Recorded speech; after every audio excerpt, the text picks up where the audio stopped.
Oh God. Oh God, I can't breathe. Where are the air vents in this thing?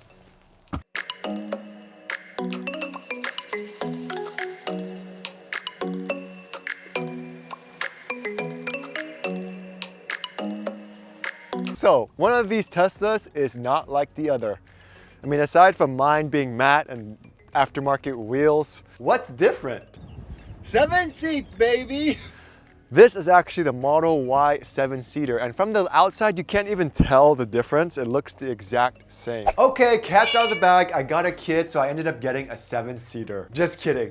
Now, I still have my 3 fur babies and I love them more than any real kid out there. But all my friends are having kids and starting families. And the first thing they ask me is the 7-seater a good option for more space and for having a family? Today I'm gonna go into an in-depth comparison of the Tesla Model Y 5-seater versus the 7-seater. So if you guys want to learn more, then keep on watching. What is up, guys? It's Chris with Everydaychris, and welcome back to my channel, the #1 place for Tesla, tech, and everyday life. So the 7-seater has been out for a while now for the Tesla Model Y. For us, it's something we never really considered since we don't have any kids. But what makes the 7-seater so different? With other cars like the Lexus RX 350, in order to accompany a 7-seater, they actually redesigned the entire car by making it longer so that people can fit easier and it's more comfortable in the 7 seats. However, it seemed that Tesla didn't want to do that and they just simply redesigned the interior a little bit and then just smashed 2 more seats in the back. But is it worth getting? And the second biggest question, is it still safe if you sit in the 7 seats? Because based on these photos, if you're in one of these seats, I'll see you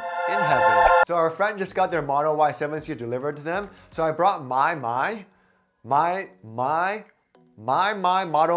Model Y? Wow, that is a tongue twister. I brought my Model Y over to do an awesome comparison. So let's say hello to past Chris. What is up, guys? I'm here in a non-disclosed location to review the Model Y 7-seater. I'm gonna be talking about the similarities as well as the differences compared to my Tesla Model Y. So right away you can see it doesn't seem like there's a lot of differences between the Model Y 5-seater as well as the Model Y 7-seater. Let's go ahead and see if the size is completely the same. So from the rear, there are no major differences. All it looks the same. Again, the only difference with my car is I have the carbon fiber spoiler. I wrapped it matte and the wheels. But let's just measure it real quick. So measuring it from wheelbase to wheelbase in the rear is about 6 feet and 5 inches. And I believe that is the exact same on this side here. So Tesla did a great job with the 7 seats. So it's super important that you can have the ability to lower the headrest. You can actually raise the headrest up or down so you can see better in the rear view mirror. And you can see that creepy guy in the back.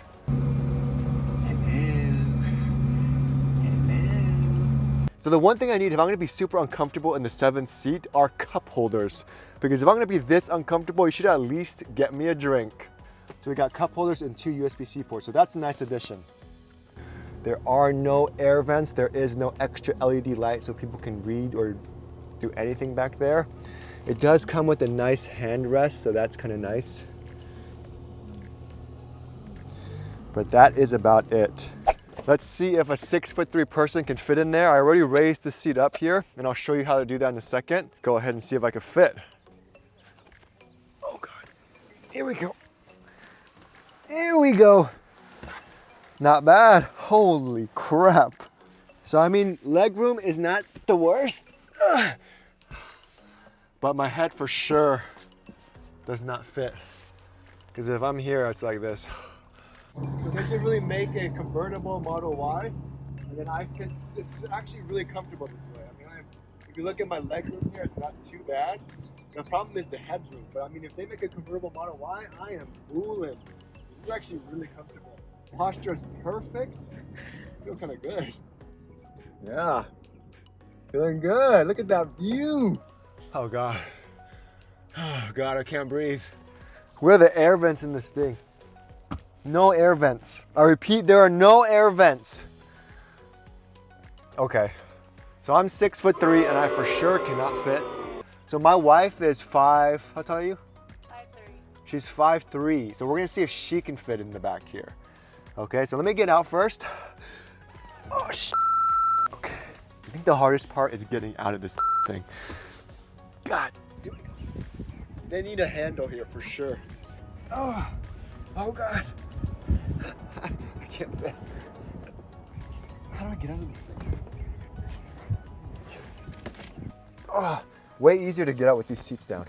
Whew. Ooh, straddle it. Ooh. Ooh. Okay. Done. 5'3" is the way to be. 5'3", I'm pretty short. Oh, I always thought you'd be taller. not bad. Roof is right at your head for someone who's 5'3". So I mean, with her, she has some leg room. So she definitely fits in there.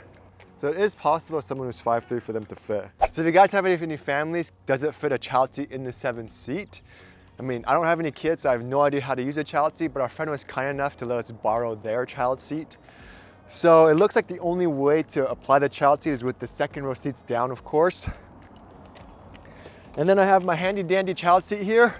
I'm just gonna put it in the 7-seater. Oh God. Oh! Okay. Yeah, I mean, you could definitely get a kid out of the child seat. However, as a therapist, I definitely don't recommend it because it is really strenuous on the back. But it is possible. I mean, you could put your foot up on here, get the kid out, in and out. But again, I would not recommend putting the kids here if you have to get them in and out constantly. But it is possible to have a child seat in here, which is good. So if you're small and you can do it, no problem. But you kind of have to be small and tall because you're gonna have to reach over here. So there you have it. So it is possible, but definitely not recommended. Okay, so the difference with the 2nd seater in the 7-seater is the inability to recline the seats, which is something I love in the 2nd seater. In the 2nd row. In our car, you can kind of recline the seats. However, this one, it looks like it's straight up. So it's more like at a 100-degree angle. So it's not completely 90, but it's slightly backwards. Now the button here has 2 functions. The first function is that you can kind of bring the seats all the way forward to give some more leg room to the people in the 7th seat. So to do that, just press the button once, and then it just kind of locks into place, and then you have way more space up here. Now the second thing that you can do with this button is you can actually lift up this whole seat upwards so someone can get in a little bit easier, which is an awesome thing to do. To do that, you just kind of hold the button again, and then go forward, and it goes up. That way someone can easily get in and out if they wanted to.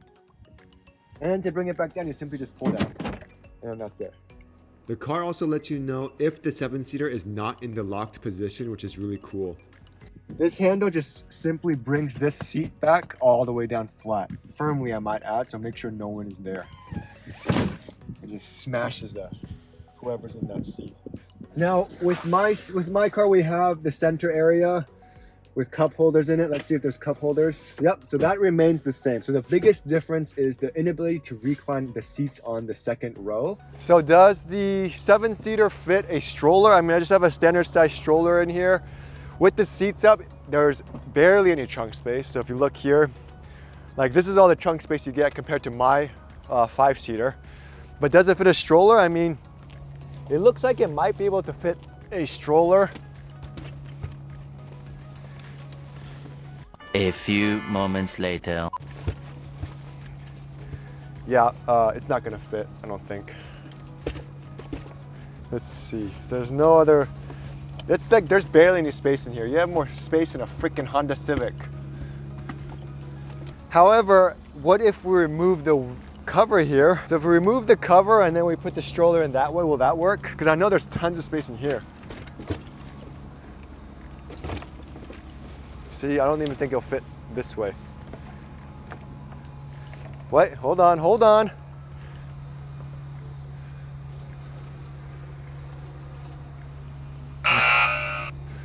No. Don't count on fitting a lot of stuff if you have the 7 seats up. I'm just gonna say that right now. I definitely recommend getting one of those Thule roof things because you're not gonna fit anything back here. If you want to put the seats down, you just push the button here and the seats go down.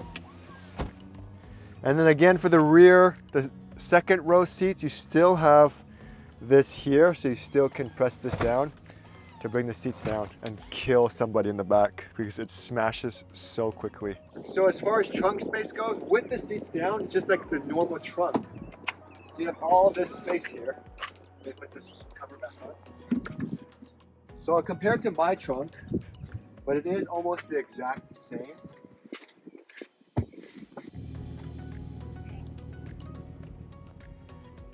Now, how do I get the seat back up if I'm in the trunk and I want to get the seats up?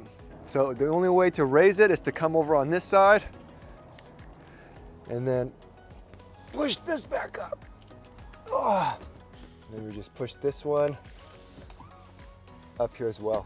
Again, with my Model Y, you have this huge area here, but you also have the second area. But as you can see, the seats are in the second area. So in the 7-seater, you only get one extra space. So you have to find another place to put all your accessories, like your mobile charging kit and all that stuff. So here I am in the third row, going for a little drive just to see how bad it really is. I mean, technically I could fit if I really wanted to fit. Already I'm dying because there's no air here. And is it bumpier? This car is running on 20-inch wheels. Definitely I'm feeling all the bumps. So it is pretty bumpy. We've been driving for about like 15 minutes now. I think I'm ready to get out. I think I'm gonna puke. Ah, God. And my head is where the trunk is, so if you are gonna do this, you better make sure you ceramic tint this windshield. I mean the rear hatch, because it's super hot. I can just feel the sun beating on my head.